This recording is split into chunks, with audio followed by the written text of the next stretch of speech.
শহীদ হ'বলৈ ওলাইছে। পুৰুষ দুই প্ৰকাৰ থাকে, জীৱিত আৰু বিবাহিত।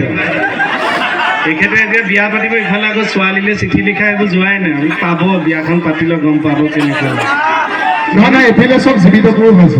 জেতুকা ঘঁহিছে, বিয়া পতাৰ পিছত শ্ৰীমতী আচলজনীৰ কথা কৈছোঁ। জেতুকা ঘঁহিছে, মোলৈ পোন্দুৱা পোন্দুৱিকৈ চাই আছে, মেহেন্দি লগাই। মই বোলো কি মানে এইটো, কিয় তেনেকৈ চাই আছে? কৈছে চাম নহয় কিমান ৰং ধৰে। মই বোলো কিনো মানে? ছোৱালী সমাজখনত এটা প্ৰচলিত আছে, যদি ছোৱালীজনীয়ে জেতুকা লগালে ৰংটো ভালকৈ ধৰে, তেতিয়া হেনো তেখেতৰ মানে হাজবেণ্ডে তেখেতৰ প্ৰতি মৰম থাকে, মৰম কৰে, মৰমীয়াল হয়, ঘৈণীয়েকক মৰম কৰে। যিসকলে মৰম কৰে তেওঁলোকক ঘৈণীয়েকে জেতুকা লগালে আঙুলিবিলাকত কাৰাকৈ ৰং ধৰে। জানেনে আপোনালোকে? মহিলাসকলে জানিব, কয়নে?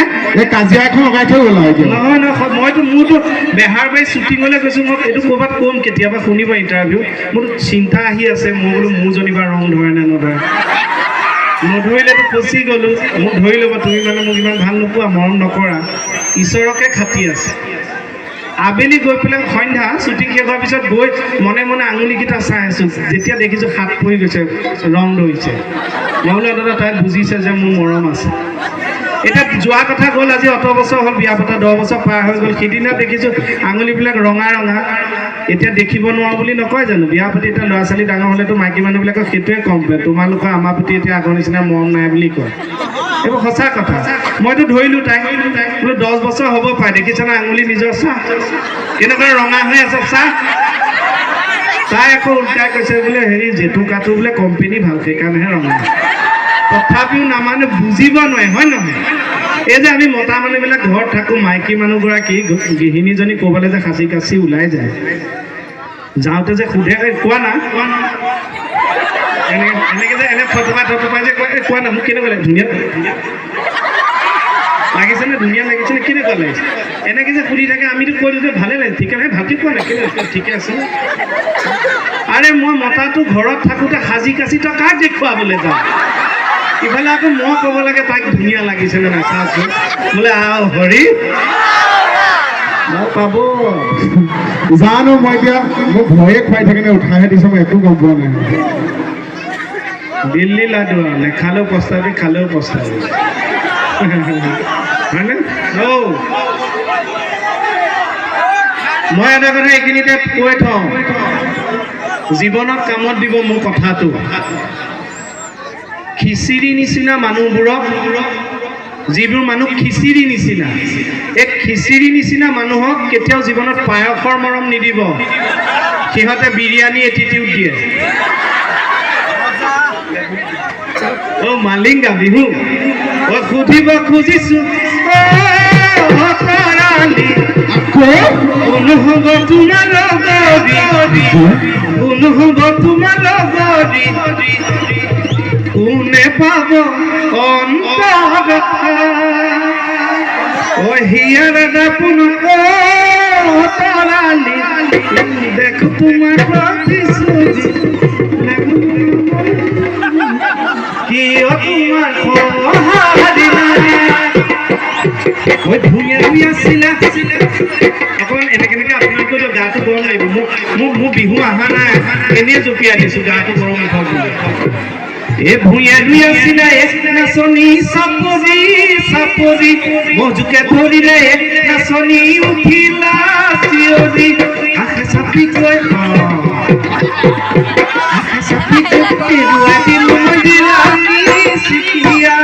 দিলামি চিকিয়াই হাঁহি।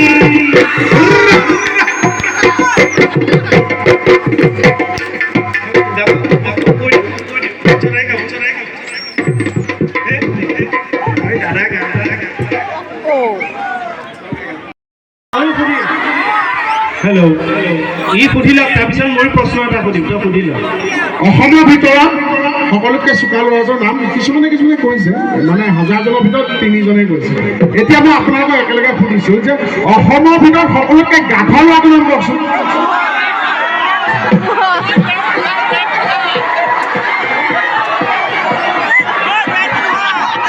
হ'ব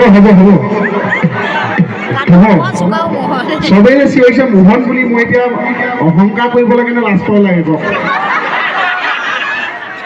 কিন্তু এটা ভালো লাগে, চোকা ল'ৰা মনত নাথাকিলে গাধ হিচাপে মোহনটো মনত থাকিব কিন্তু কথা হয়নে? ৰাইজৰ প্ৰত্যেক পিতৃ মাতৃয়ে নিজৰ অভিভাৱকে নিজৰ ল'ৰাটো চোকা হোৱাটো বিচাৰে, ভাল হোৱাটো বিচাৰে, হয় নে নহয়? প্ৰত্যেকগৰাকী কোনে ক'লৈ বিশ্বাস নকৰে নিবিচাৰে বুলি সকলোৱে বিচাৰে নিজৰ ল'ৰাটো, ছোৱালীজনী নিজৰ পৰিয়ালৰ ল'ৰাটো হওক। কিন্তু প্ৰত্যেকগৰাকী অভিভাৱকে সকলোৱে অসমত মোহন পঢ়া শুনা নকৰাটোৱে বিচাৰে, হয় নে নহয়? মোহন চালা হ'লে কিন্তু সকলোৱে বেয়া হ'ব, হয় নে নহয়? মোহন সদায় গাধ হৈ থাকে এইটোৱে বিচাৰ মই জানো। আৰু ৰাইজৰ মৰম পালে মোহন সদায় গাধয়ে হৈ থাকে। আপোনালোকৰ মৰম চেনেহৰ মাজেদি অসমৰ ৰাইজে গাধ এটা জন্ম দিলে বুলি ধৰক, হয়নে? আপোনালোকে বেহাৰবাৰী আউটপোষ্টটো বহুত ভাল পায়, হয় নে নহয়? বহুত ভাল পায় বেহাৰবাৰী আউটপোষ্ট। কিন্তু আপোনালোকে জানেনে কিছুমান অভিভাৱকে বেহাৰবাৰী আউটপোষ্ট চাবলৈ নিদিয়ে। কাক চাবলৈ নিদিয়ে গম পায়? আমাৰ বয়োজ্যেষ্ঠসকলে গম পাব, আমাৰ মহিলাসকলে গম পাব। যিসকল মহিলা নতুনকৈ সন্তান সম্ভৱ সেইসকলক বেহাৰবাৰী আউটপোষ্ট চাব নিদিয়ে। কিয় গম পায়নে? আৰু সকলোৱে জানে যে যেতিয়া সন্তান সম্ভৱ হয় সেইগৰাকী মহিলাক ভালকৈ খাবলৈ দিয়া হয়, ভাল বস্তু চাবলৈ দিয়া হয়, ভাল কথা শুনোৱা হয়, যাতে আহিবলগীয়া যাতে ভাল হৈ জন্ম হয়, হয়নে?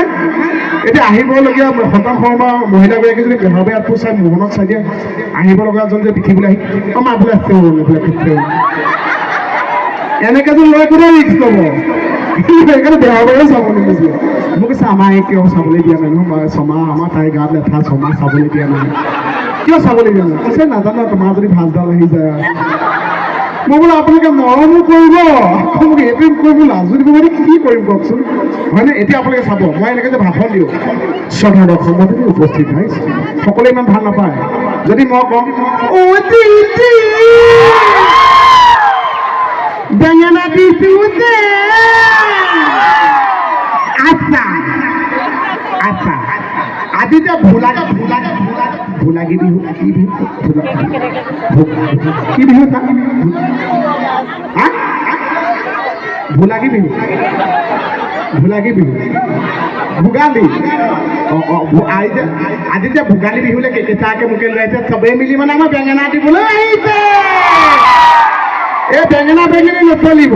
বিহু বুলি আপোনালোকে পিঠা পনা খাই যিটো উগাৰ মাৰিছে গোন্ধ ইয়ালৈকে পাইছিলে, ভাল লাগিছে। মই আশীৰ্বাদ কৰিছোঁ চব ভালে থাকক। বিহু বুলিনো কি দিওঁ, এটা বস্তু দিওঁ, চবে ভগাই ভগাই ল'ব, সকলোতে দিওঁ। ইয়াত উঠি থকা, শুই থকা, সাৰ পাই থকা, আগফালে থকা, পিছফালে থকা, এইফালে থকা, সেইফালে থকা, আন্ধাৰত থকা, পোহৰত থকা, চাইডৰ ল'ৰাটোক চাইডৰ তনে পুনিয়া পুনিয়াকৈ চাই থকা, চব মানুহৰ কাৰণে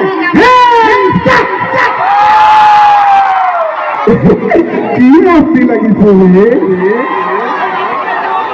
আৰু মানে মই যে সোমাই আহিছোঁ, সঁচাই কৈছোঁ ইমান ভাল লাগিছে। মই একে কৈছোঁ মাই গড, কি মানুহ হৈছে। মই যদি এইটো ফাংচনলৈ আজি নাহিলোহেঁতেন মই কি কৰিলোহেঁতেন?